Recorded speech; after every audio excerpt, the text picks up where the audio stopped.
Over the past decade, Lisa Stafford has refined an identity-based team model that blends the best of the independent agent experience and the team agent experience, your individual identity with the team's collective support. A couple of years back, she changed the team's name to reflect this approach and philosophy from the Lisa Stafford Team to NJ Property Experts. In this conversation, she explains the model and value prop behind this 11-agent, 2-staff team, a model she got grief for when she launched. The specific elements of the accountability log her agents fill out every single week, the process for onboarding agents and jumpstarting their books of business, and the limitations to growth that she's strategically working through right now. All that and much more with Lisa Stafford right now on Real Estate Team OS.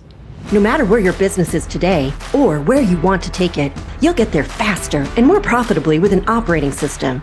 Welcome to Team OS, your guide to starting, growing, and optimizing a real estate team. Here's your host, Ethan Butte. Lisa, thank you so much for being a Real Estate Team OS subscriber. I don't know if are you a viewer or a listener? I'm both. Okay, that's what most people tell me. Yes. I usually will watch on YouTube, but sometimes I need to move around, so I'll listen on a podcast app or I'll listen on YouTube. Right, so sometimes I listen in the car on my drive to the office, or sometimes, yes, I do see the YouTube or on social media. Well, I'm really glad you replied to one of those weekly emails I send out. Those come from me. I write them all, and I'm really glad you replied. We connected, and I'm super excited to have you here on this episode. Welcome to Real Estate Team OS. Thank you. I'm excited too as well. The normal starting spot, as you well know, is what is a must-have characteristic of a high-performing team? So I thought about that a lot. And first and foremost is our customer service level. That comes before anything else. We pride ourselves in having a certain level of customer service for all of our clients. That's number one. The next thing I would say would be teamwork. We have a really good sync going on between all the team members. Several of us have been here for almost the whole time. From the time I started the team, we've just onboarded 3 new agents, but there's a good camaraderie. Everybody is there to help each other out, which again is another support level that you get. So that's another characteristic of a high performance team, let's say. The other thing is the constant learning. So I don't care what anybody says, you'll never know everything. You have to continue. So we have coaching, training, seminars, webinars, anything that I can do where I can grab a snippet here or a snippet there, or even a full dialogue or script. That's the other part. It's very part of almost our daily, weekly, monthly strategy, or what we do to stay informed, up to date on current trends, what's going on, market data. So those are the 3, I would say, important things, at least for my team. Yeah, that's great. You've given me at least 3 directions with some sub-directions that I could go here. I'm just going to acknowledge the idea of a high level of customer service and doing whatever it takes. That makes me think a little bit about kind of front of house, back of house. We're going to keep the back of house as well in order as we can, but the most important thing is that everything on stage or in front of the curtain with regard to the customer's experience is the most important thing. But what I want to pick up for a tactical tip from you on is what you shared about constant learning. Is that something you do, or has that become a cultural component where different team members are reading and watching and listening to different things, attending different things, and bringing that back to the team? Are you primarily driving that, or have you created it into essentially a cultural component where everyone's doing it? So what I would say is I started it, and it kind of it trickled down. So yes, on certain things, I'm always the driving force. I'm always sending stuff out. I take we just went to the Zillow follow-up boss in Philly, where I said, hey, who wants to go? Let's go. So that started with me, but then as time progressed, everybody started kind of doing their thing too and bringing it back. And at one point, which I'm thinking I'm going to bring back, we would start our meetings off with, hey, what did you learn today? Or what did you learn this week? Or what situation were you in that would benefit all of us to know how you handled it? And we would go around the table and kind of say, hey, I was at an inspection today and this happened and I didn't know this, and this may be beneficial for all of you to know. But the constant learning has morphed into everybody is continuing to learn, because one of the biggest things I always try to tell everybody is you'll never know everything. Don't ever act like you know everything, because you won't. You just won't. I've been doing this for over 22 years and I have so much more to learn.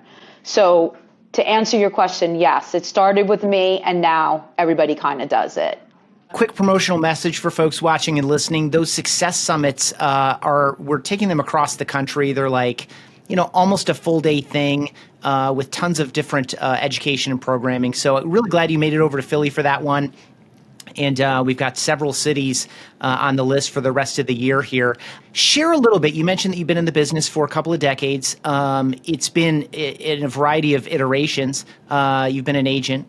I think you've been a franchise owner, but feel free to correct me. You're obviously a team leader now. So give us your path into real estate and walk us through any of those key iterations up to the kind of the dawn of the team. Okay, so I had so many different jobs, anything and everything you can think of: bartender, waitress. I managed the salon and spa. I was an IT headhunter. And one day I said, I actually got my titles license first and hated it. And so I decided my kids were on vacation for 2 weeks with their grandparents, and I just went into real estate school. Didn't tell anybody. My husband obviously knew, but nobody else knew. Took the 2-week class, passed, and that's what started it. And my mindset was, I just need to make enough money so that if my kids want to go to college, or I want to be able to buy them a car, or that was my goal. That was my motivation, that my kids would have maybe what I didn't have. And so my husband and I, he's a third generation realtor, but really has his license, but doesn't practice in the business, though he's on my team. We decided to open an office, and we opened one right in Cranford. And it was a little boutique office, and it was doing well. And I had, I think we had at that time 7 agents in our office. We were right in downtown. And I said to myself, this is great, but how am I going to get these seasoned agents to realize, and I hate to say this, but you don't need to be in a big box office, okay? So I decided I was going to buy a franchise. And I looked into several different franchises.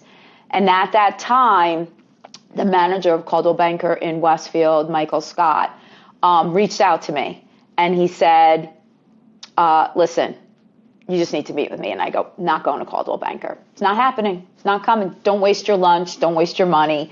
And he goes, just sit down and meet with me. I did. Best decision I ever made. I'm so grateful and thankful to him for everything. Fast forward, I moved to Coldwell Banker in 2008, when companies weren't necessarily acquiring other offices at that time. And everything that they said they would do for me, they did and still do to this day. So I came into Coldwell Banker. Yes, my office came over with me, but some of them fell off. Some of them were doing it part-time. And I would say it was about a year or two into being at the office that I said, I need to create a team. I need to have a team. I can't do all of this. And also my vision was to also spread out and go to Monmouth and Ocean County. And I knew there was, unless you cut me up, there wasn't a way to do it. So that's kind of how the team formed. I had 1 or 2 agents in the beginning, and I had no idea what I was doing. Were you functionally what we would call a broker owner at that point? And were you also in production when you decided to start the team? Or were you, when you brought the office over, what does that mean exactly? So we were an owner, and Coldwell Banker said I can bring any of the agents on my team, but they were coming over as individual agents. Yeah. It wasn't like I brought the office over and we were already a team. They were individual agents. I came over as an individual agent. And it was after being here for a year or two that I decided I wanted to form this team. And there's a right way to do it. There's a wrong way I've made a lot of mistakes along the way, a lot of learning lessons. I remember going to like Coldwell Banker's Gen Blue and meeting one of these like top team leaders. And he said, how many assistants do you have? How many of this do you have? I had none of it. Yeah. I know that the format is get the assistant first, maybe then get a buyer's agent. I just jumped in. So what was jumping in? So you said you brought one or two agents with you that were independent agents in the office that joined you as team members. So it was you and a couple of agents to start? Yes. Okay. It was three. We were three. And I was in production. I'm still in production. And I still work 7 days a week. Like, that's just what works for me. I don't expect everybody to work that way, but that's what works for me. So brought in, we were 3 people. Then we grew to maybe 4. And listen, through this, you bring on some agents that are not a good fit, don't have the same mindset, and you scale back, then you grow again, and it's kind of like right now we have 11, but at that time it was a solid 3 or 4.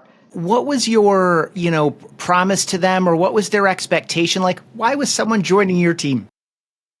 Like in the when you brought that 4th person on, like, what did they think they were getting? Like, what did it mean to be part of the team there? Like, what was the value prop, or what was the expectation?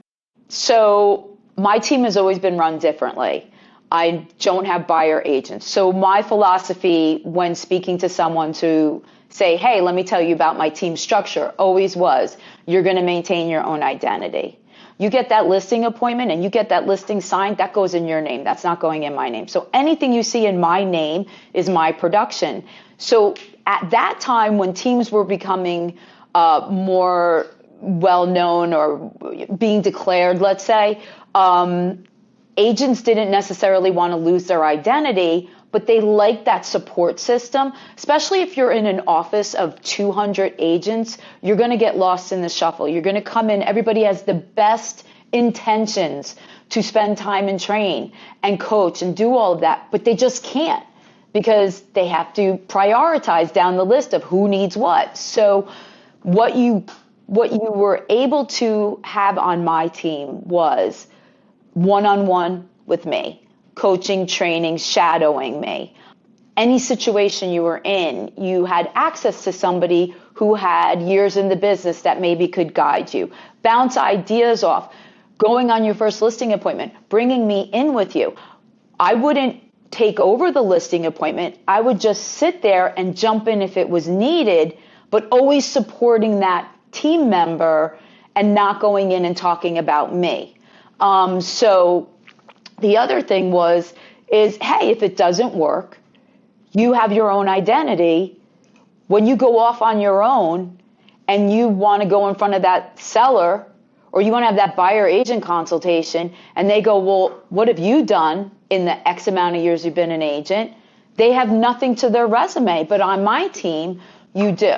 So that was the value proposition was, it was kind of the best of both worlds if you think about it. You get to be a solo agent in a sense, but you get all the support and systems that I'm providing to you.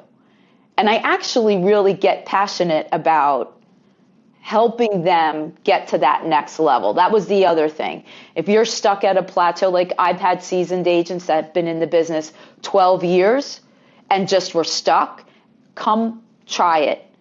If I don't get you to the next level with accountability and structure and systems, then you had nothing to lose. Just go back to doing what you were doing. But if you do succeed, well, that's a win-win for both of us. Is this something you identified as a particular type of agent that you prefer recruiting onto the team?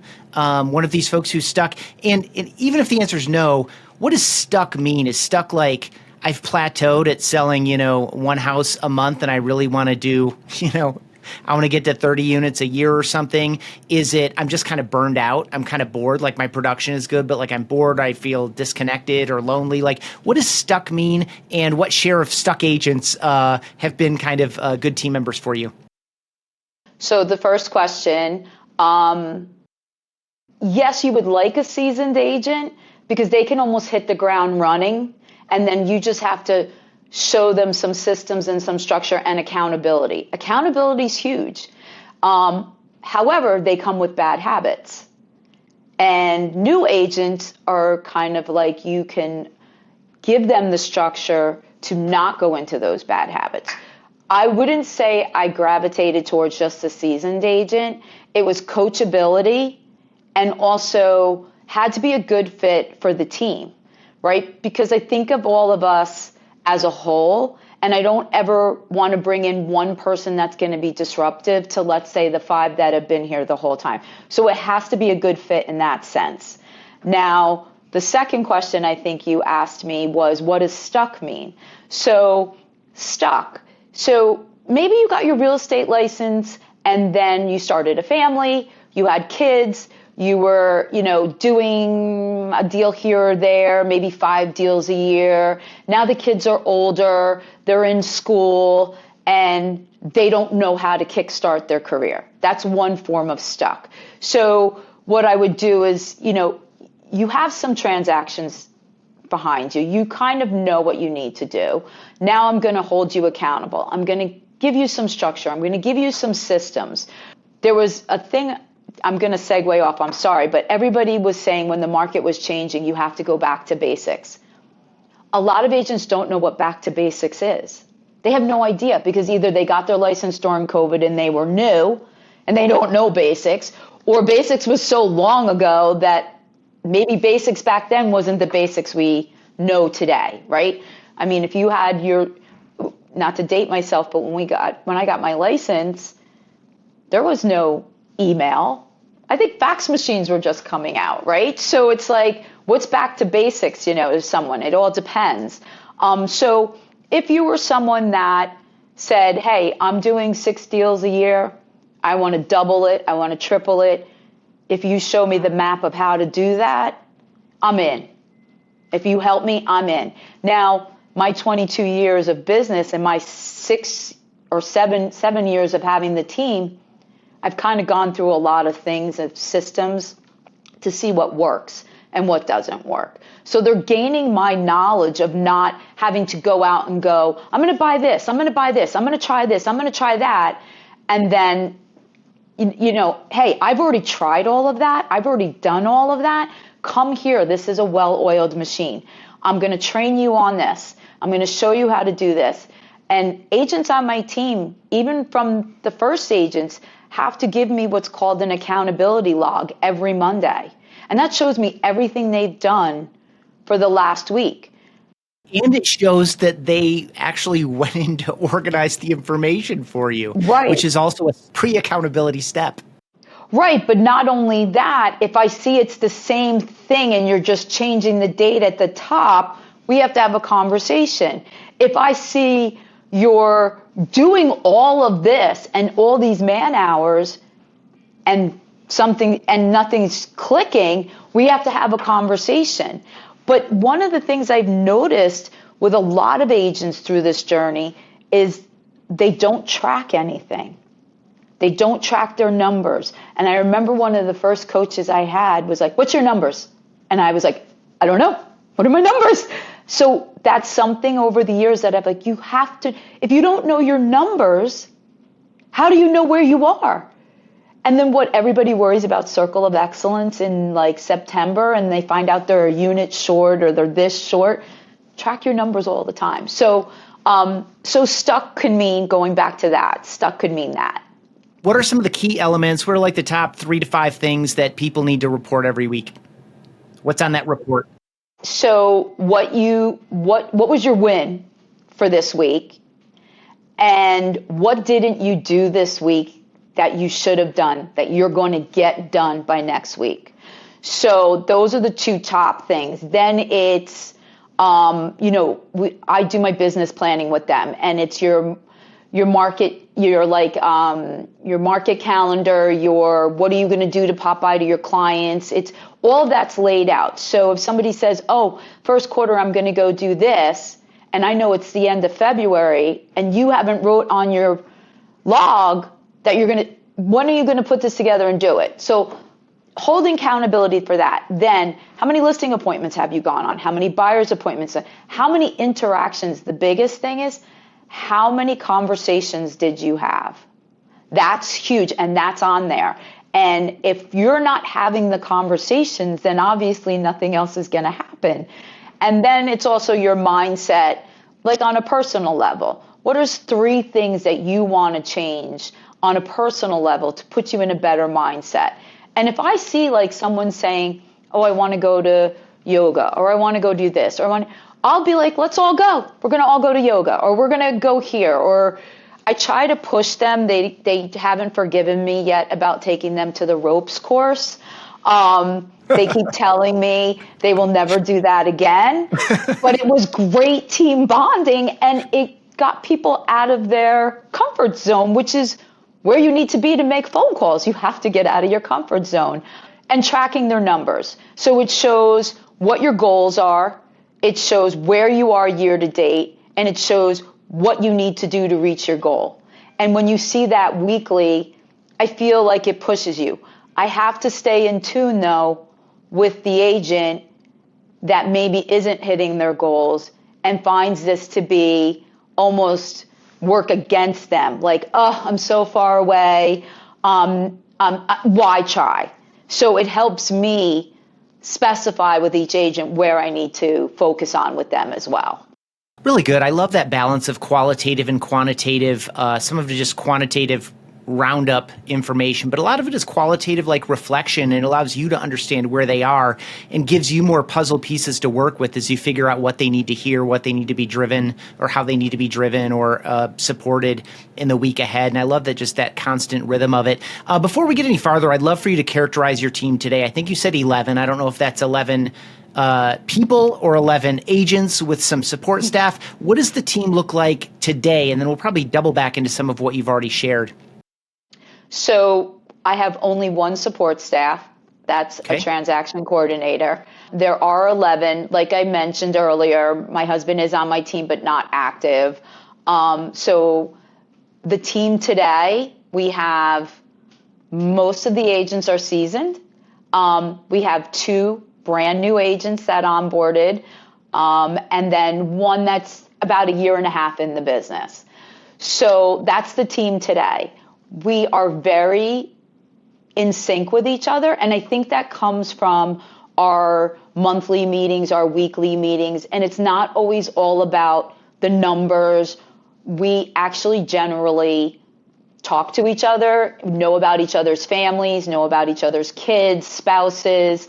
The one thing I will say is there's a group text that everybody communicates through. So it's kind of that we're in sync right now, which is nice.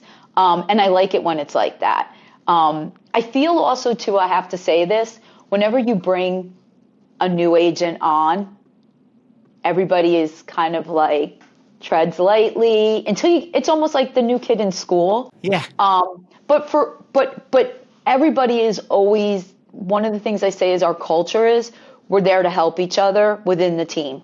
Somebody's sick, somebody helps them. Somebody's, wants to go on vacation. We support you while you're away. It's so, I find it gratifying because sometimes we see within our office, oh, I need help, I'll pay somebody. Oh, I need this, I'll pay somebody. We just write, hey, I'm in a bind, can you help me? And usually somebody says, I can do it, just within our own little network. So that is something that's really important to me as far as the team itself. And people step up because reciprocation is just part of being a good team member. Yes, exactly. That's great. When did you bring on a TC for yourself or for the team? Probably 4 years ago. She was an agent on my team. She's also my daughter. And then, so she was handling, so to back it up a little bit. So she was an agent on the team, and she was an active agent. COVID hit. She ended up meeting her husband now. Well, she met him prior, but staying in Massachusetts, getting married, buying a house there. So she's able to do transaction coordinating remotely. But the reason why I brought her on was because, or changed her into that role, let's say, was Coldwell Banker changed their systems, and you have to upload your paperwork and all of this, and not to get into the nitty gritty. Agents were missing a form. Agents were missing a document. And because it's my team, who did they go to? They didn't go to the agent, they went to me. So I was getting bogged down with, you're missing your lead-based paint, you're missing your seller's disclosure, you missed the MLS sheet to submit. So I said to my daughter, Alexa, this will be great, you can do this. And she is like a stickler. Like they love her, but they complain about her at the same time because nothing gets past her. And it gave me free time. I don't want to sit and look through your documents of 15, 16 pages to make sure it went in okay, or have someone say this is missing and then I have to ask you for it. So that kind of gravitated into Alexa's role, and now Alexa does everything. So nobody on the team touches anything that has to do with any of the systems in Coldwell Banker. It all goes through Alexa. So before it even gets to Coldwell Banker, the packet is complete. And that helps me tremendously. It just gave me so much more time that I don't have to stress about it. I don't have to worry about it. That sounds like a good creative problem solving. Yes. What do you rely on the brokerage for that maybe precludes you from having to hire that role for yourself directly? Okay, so one of my biggest problems is I'm too independent, and I don't like to ask for anything, and I don't like to rely on anything. So that's a problem. I have to relinquish some control, and I have a very hard time doing it. So I still have my hands in a lot of things that I should probably, if I talk to anybody, they'd be like, get out. You should be doing this and not that. It's a work in progress. I rely on the brokerage more. My lean in is my manager. That's my lean in. My manager, John Bradley, is my go-to. He supports me. But as far as transactional stuff, I don't really lean on Coldwell Banker too much for that. Tell me about the change from the Lisa Stafford team to NJ Property Experts. When did that happen? What was the motivation? We don't have this conversation that often on the show. I feel like it'd be fun to do like a big round table of, pros and cons of naming the team after yourself. You obviously have a clear, strong feeling about it because you started one way and then shifted to the other. So share anything you want about that decision, that process, and how it's helped you. Okay, so yes, it was the Lisa Stafford team. And then 2 years ago, I said, this doesn't really fit my model. So my model is identity, right? You have your own identity. Yes, you're doing this and that, but everything is the Lisa Stafford team email, the Lisa Stafford team. It was missing, right? It was a missing piece. So I said, okay, so here's the thing. Is a seasoned agent going to want to come and be the Lisa Stafford team when they have their own name out there? And why is a seasoned agent going to come to me? Or why is a new agent who feels they need to start their journey with everything in their name going to want to be under my name? And while, yes, we have agents that were doing that, and my core team was the Lisa Stafford team. They were, and they had no issue with it. I came up with the idea because I said, this has to be a team. It's not me. It's all of us, right? Outside in that world, it's all of us working together. My name shouldn't be on it. I had to rebrand everything. It was a little nerve-wracking. I had to, what do I do? And then finding the name. That was another thing. That took months. That took months of me overthinking everything, right? But I came up with the name, and I first spoke to the team. That was the first thing. I spoke to them and said, how do you feel about this? And they were all ecstatic. So that even more said to me, this needs to happen, right? And so we created the name. I ran the name past the team. What do you guys think about this? You know, because I always want it, I don't want to say it's always at the end of the day, it's my decision, but I want it to be a collective decision that we all agree on. And for the most part, we do. So that's where that started. And then my thought process was, okay, to take it that step further, I have a team, I have an agent on my team that's in Monmouth and Ocean County, and part of my growth is to grow down there. Okay, so yes, I live down there, and I've dabbled a little bit in real estate and have sold some houses down there, mostly my clients' beach houses, but who's going to care about Lisa Stafford, you know, in Seagirt at the beach? Nobody. So that was another reason why it should be, okay, so wait, it's all of New Jersey. I cover 8 counties, and I sell in all 8 counties. It's not just I joined those MLSs. So it had to be something that encompassed the whole state, so that as I grew in this area, in this area, in this area, it made sense. So to go back to the question, that was part of, I would like to say I wish I had it all planned out and thought from the beginning, but I didn't. It was all trial and error, and the pieces kind of fell into place. And I think the team appreciates it because it's not my identity, it's our identity. And also too, like at the Caldwell Banker Awards, or like if you get something monthly, it would say the Lisa Stafford Team, but it wasn't all my business. It was my team's. So it should be a name that reflects all of us and not just me. So that was kind of the mindset I went towards. I got a lot of grief for it from a lot of people. They thought, well, first of all, they thought my team structure was never going to last. That it would, you have to have buyer's agents, you have to have this, you have to have that, and it's never going to last. And it's lasted, and I'm only perfecting it more and more as we go through. But that's how the team name came across.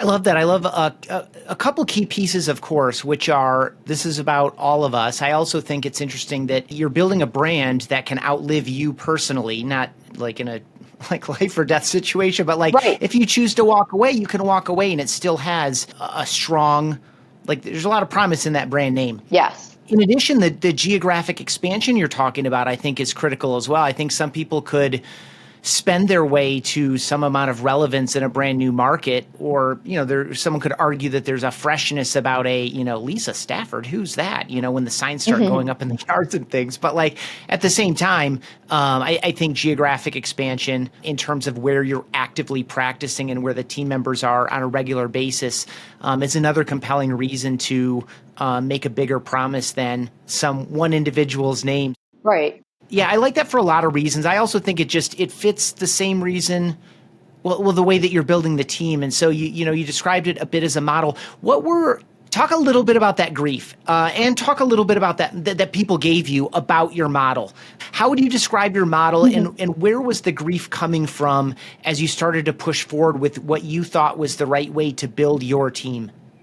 So again, when I first decided to form a team, that was a time when there were actually teams out there, but they weren't declared teams, right? So you saw a lot of agents that had, whether it was an assistant and an agent under them, or maybe a few, they weren't declared teams. And at that time, a lot of, managers were getting kickback or pushback from that agent that they didn't want to declare themselves a team, because if they declared themselves a team, then it was going to take away from their identity, and it was going to take away from them. Fast forward, now all of a sudden, I think like 2 years into it, teams started taking off and everybody was a team, right? So when I said I was going to form my team, at that time, the team structures, those who were declared teams, were very, team leader, buyer's agent. Everything went in the team leader's name. I don't know if I got grief out of fear of someone thinking, hey, I won't be able to do what I want to do because you're offering X, or I don't know if it was I got grief because it was different. It was not the norm for the team. So there was a little pushback. I'm always asking questions and I'm always saying, hey, what do you think about if I did this? Or, and not asking other team leaders per se, but just having general conversations with other agents. And at that time, it was like, I don't see it lasting. I don't think it will be sustainable. I think you have to stick to that structured team model.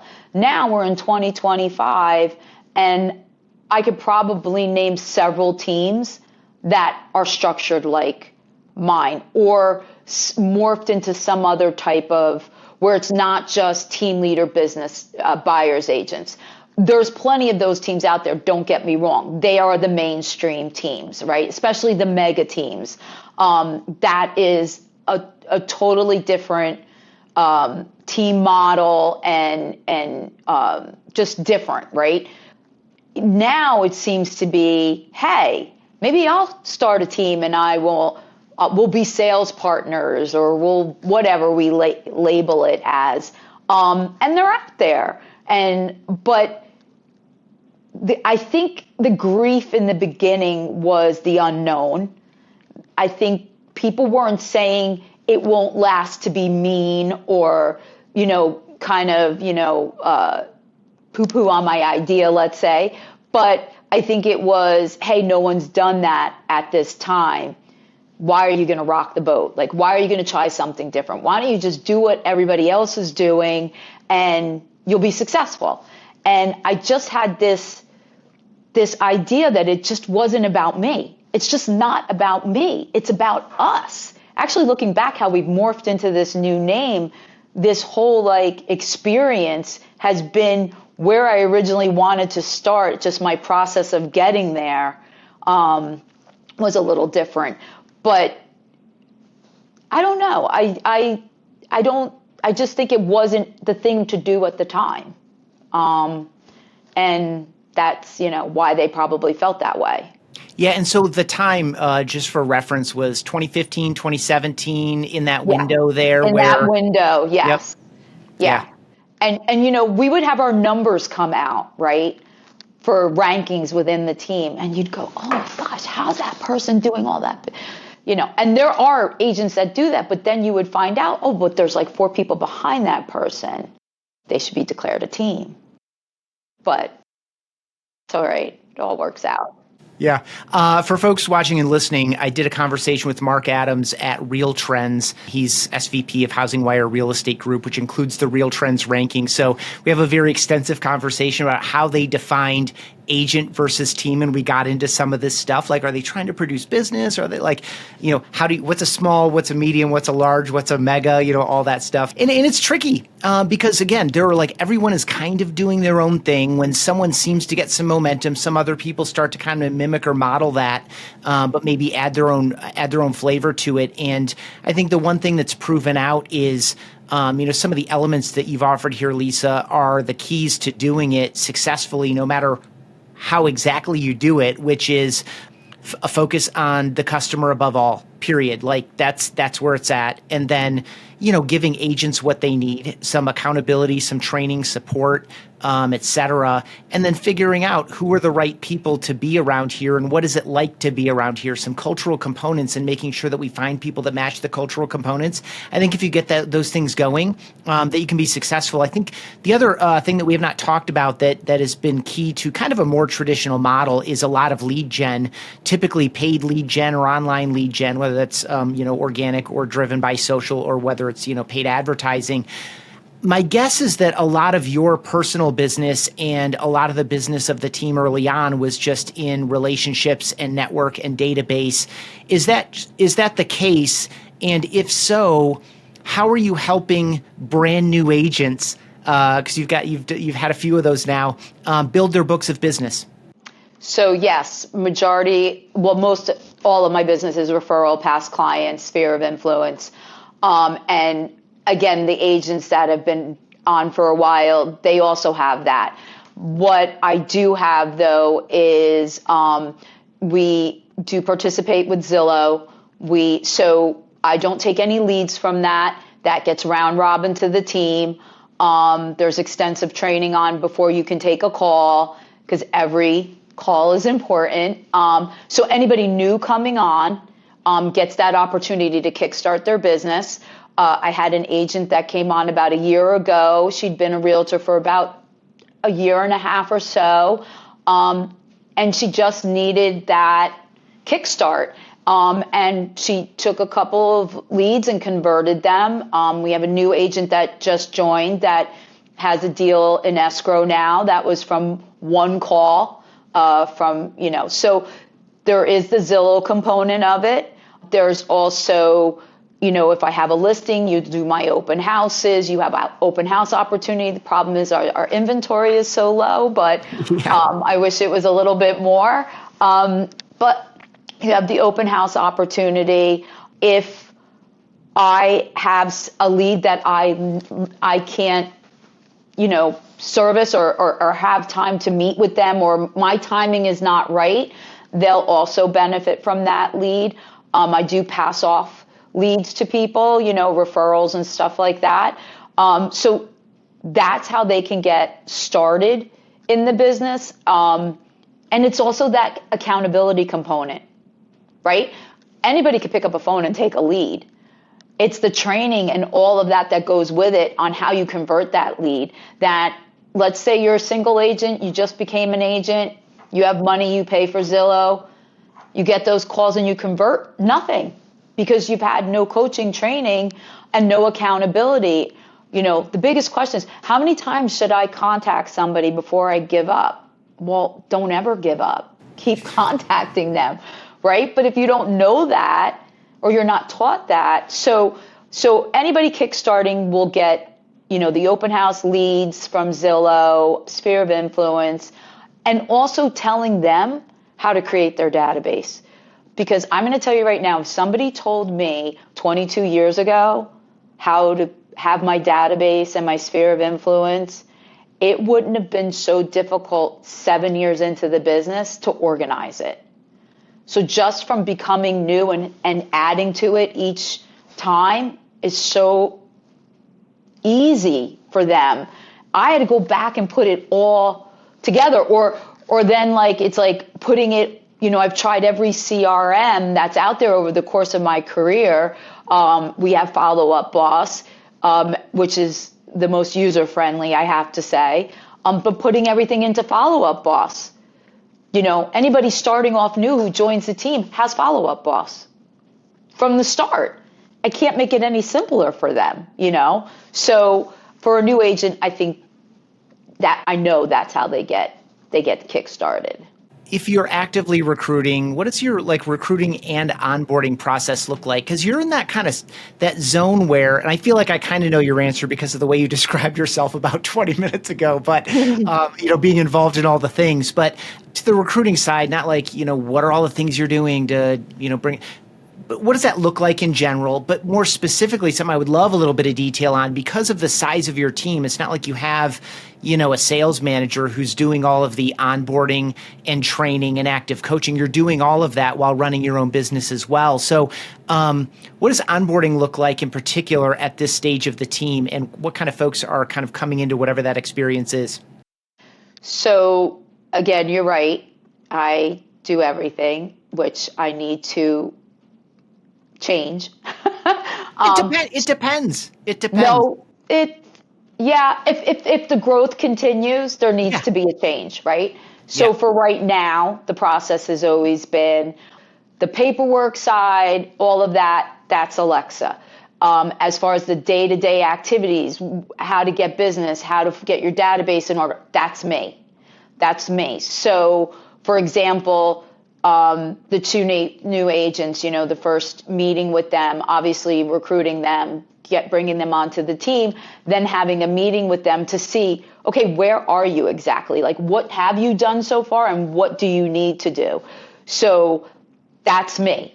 And then as we go through the process, I may hand you off to Alexa, or You may shadow somebody else at an open house that's actually hosting an open house. Maybe I don't have something for you to do right at that moment. I mean, when you have an agent that joins you in December, it's like, I'll sit with you, I'll go through everything with you, but I don't really have that much. I'll prepare you for January and February. So if there's an agent on the team that has an open house, they'll shadow that person for that.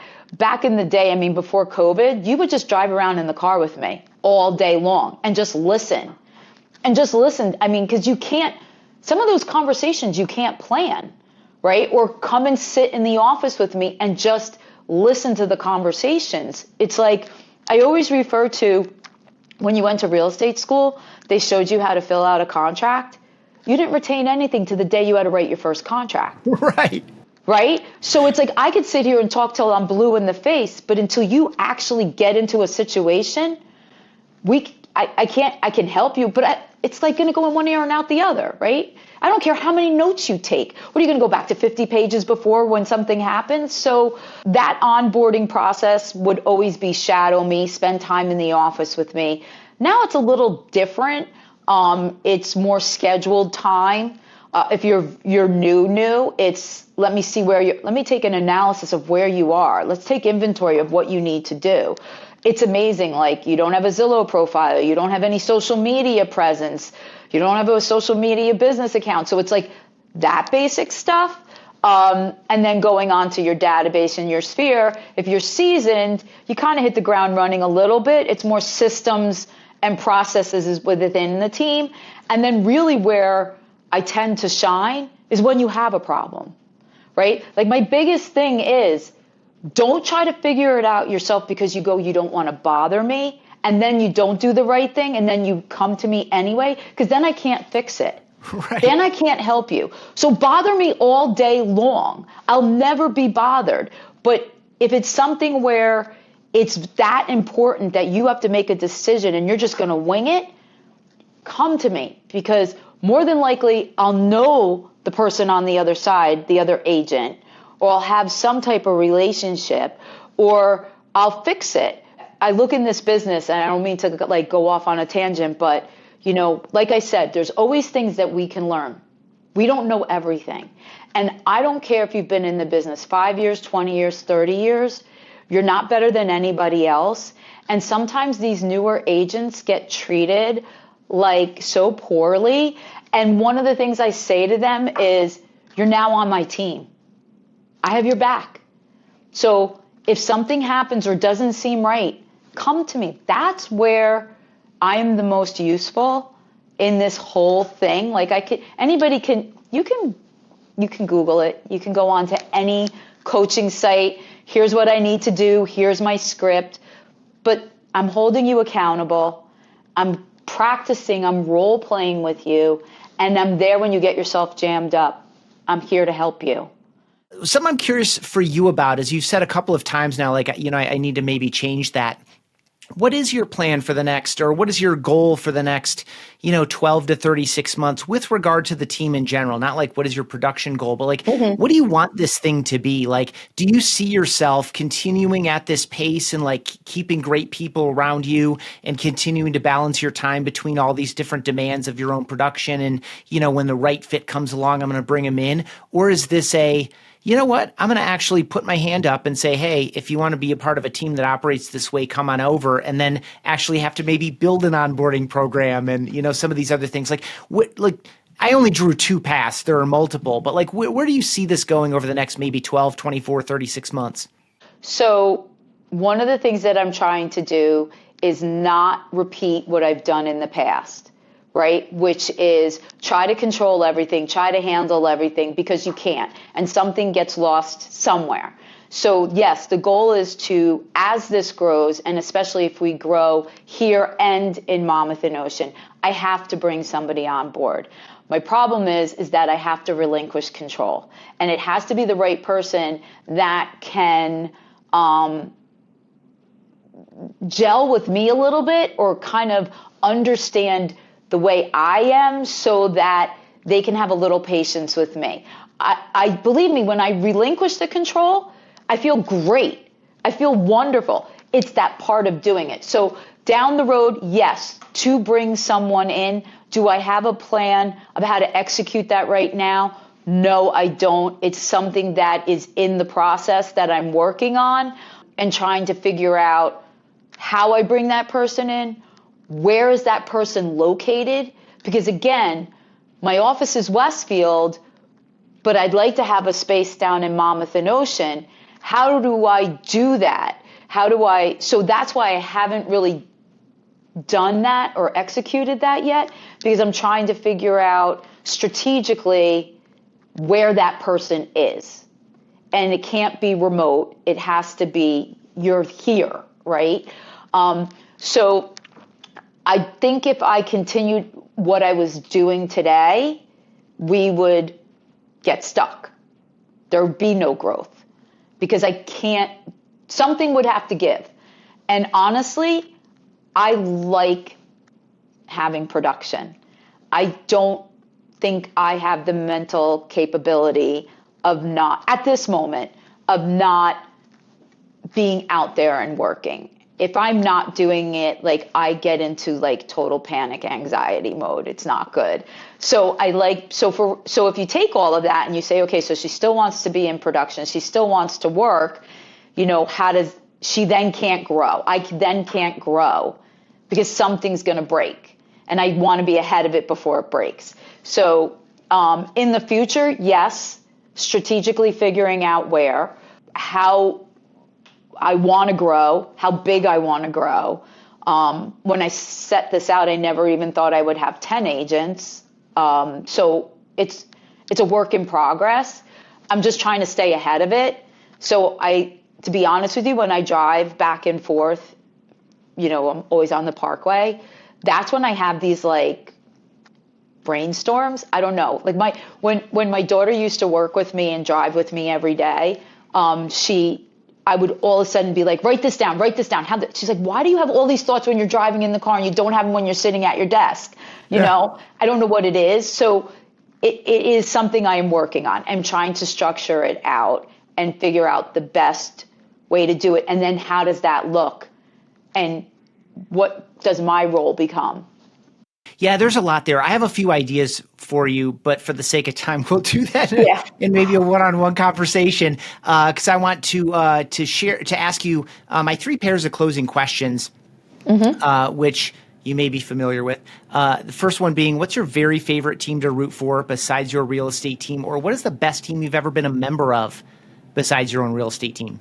Well, so I'm going to go right to football because Eagles are my team. So that's my team that I root for outside of real estate.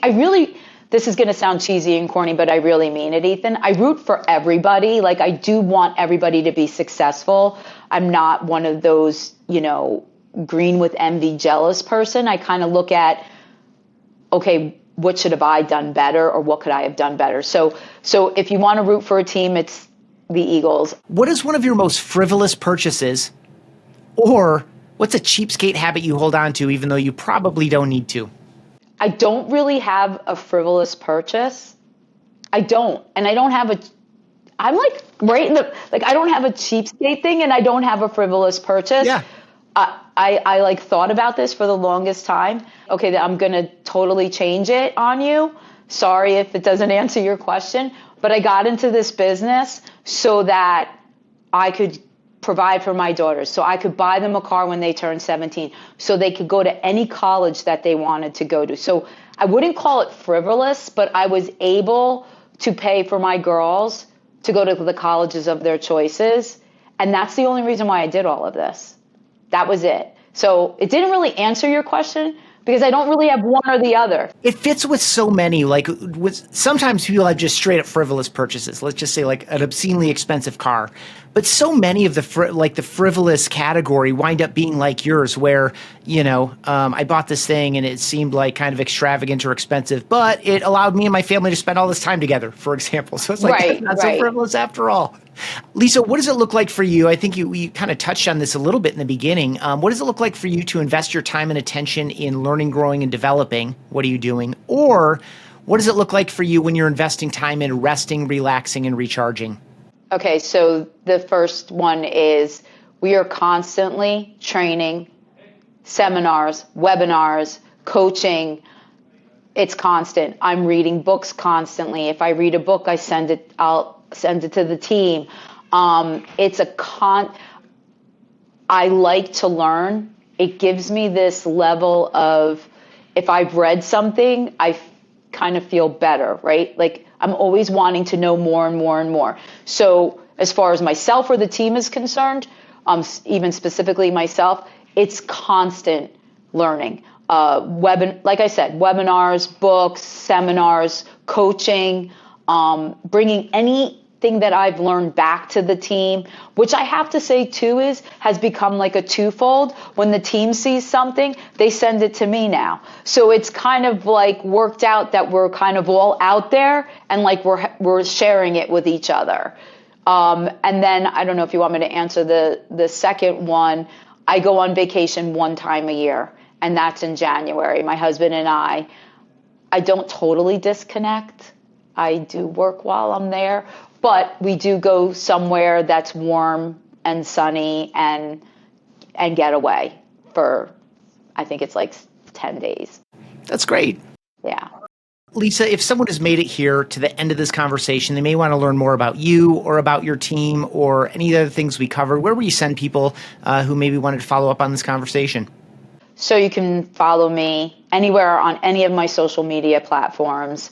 You can, I don't know, my website, NJ Property Experts, but I'm on every social media platform. One thing I forgot to add, Ethan, which is horrible that I didn't do this, but I do have my social media manager that is part of my team that handles all of our execution, videos, posting, everything.